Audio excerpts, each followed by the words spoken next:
Magandang araw mga kanoki, nandito tayo ngayong araw para mag-report sa inyo at para patunayan kung gaano katotoo ang Lasol Manila Hydropel sa mga sapatos natin. Teka, may dadaan.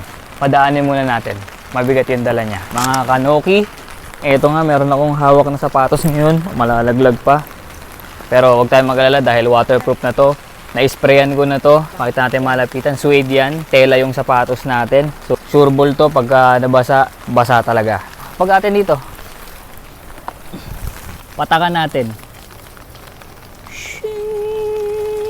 Medyo mahina ang patak ngayon. Meron tayong backup. Baka sabihin nyo, hindi pa totoo yan. Ayan na mga kaibigan. May dadaang motor. Tabi tayo. Okay. Ipagpag lang natin. Kita nyo? Tuyo pa rin. Ihipan lang natin. Di ba? Kita nyo kung gaano katotoo. Talaga naman, ngayong araw napatunayan natin mga kaibigan na totoo ang Lasol Manila Hydropel. Ito yan. Mga gusto rin maging waterproof yung sapatos nila para safe sa tag-ulan yung mga sapatos nyo. Maputik, mabasa ang kalsada ngayon. Lalo na sa mga paborito nyong sapatos, alam nyo na.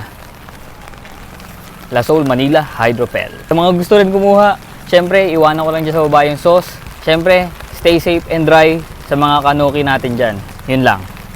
See ya!